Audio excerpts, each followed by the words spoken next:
Hello everyone, Gargin here.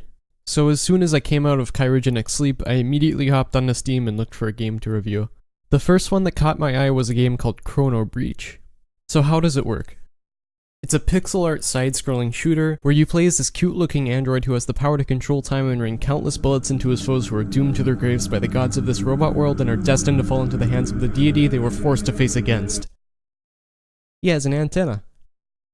The movement system feels very responsive yet fluid, and the shooting was done very well too. The projectiles look pleasing to the eye, there were no problems with collisions or hitboxes, the sounds were really satisfying. Overall, the developer nailed the shooter part of the game. There are also 3 abilities you can use. First, you have the dash. It's simple but all around effective for anything. Second, you have a time slow ability. This slows you down as well as the enemies and your bullets. And lastly, a time stop ability, not to be confused with the time slow one.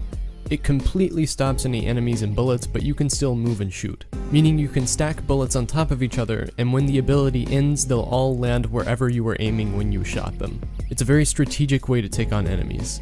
The first thing that stood out to me were how many abilities there actually were.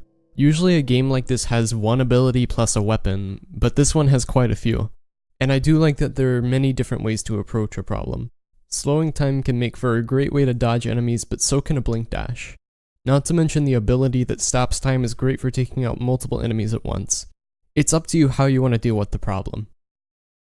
I thought that the speedrun mode was a great addition. Even if you can just speedrun any game, added support for speedrunning is a good idea to keep smaller games active for longer, since it's got a mode that's meant to be played many times over.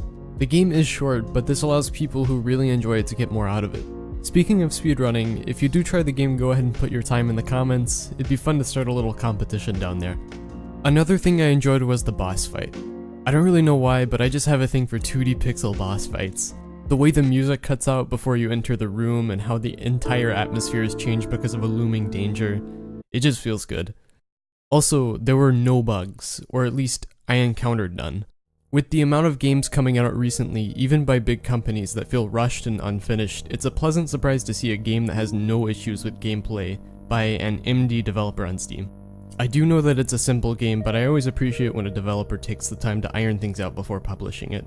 It was hard to find many flaws in the game, but one I could think of that was slightly off-putting was how loud the bullet impacts were when they were stacked while using the time stop ability. This isn't a huge negative by any means, but it startled me the first few times it happened. It does seem like an easy fix though, or hey, maybe it's intentional. I can think of a few intentionally loud moments in games. And really the only other negative I can think of is that there just isn't much content. The developer states in the end screen that this game was a short experimental game, so I can't exactly blame the developer at all. Overall, the game just has a charm that you can't really get with bigger games. If the developer ever watches this video, I truly think that if you take this concept and theme and build off of it with a story and possibly some abilities and weapons that you can unlock over time, it could be a lot of fun. To everyone who's watching, I highly recommend downloading the game and trying it for yourself, and following the developer on Steam and Twitter. There will be links in the description for all of that. Also, for anyone who's interested, I do have a Twitter and Discord server, and I'll be putting out updates for when I release videos on both of them, and I'd really appreciate if you'd join the Discord server. It'd be cool to interact a little more with the community.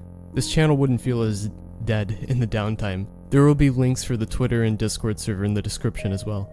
Anyways, thanks for watching. If you enjoyed the video, please take a second to thumbs up my review on Steam. It'll be linked in the description. It plays a huge part in spreading the video. And as always, feel free to subscribe if you want more content like this in the future.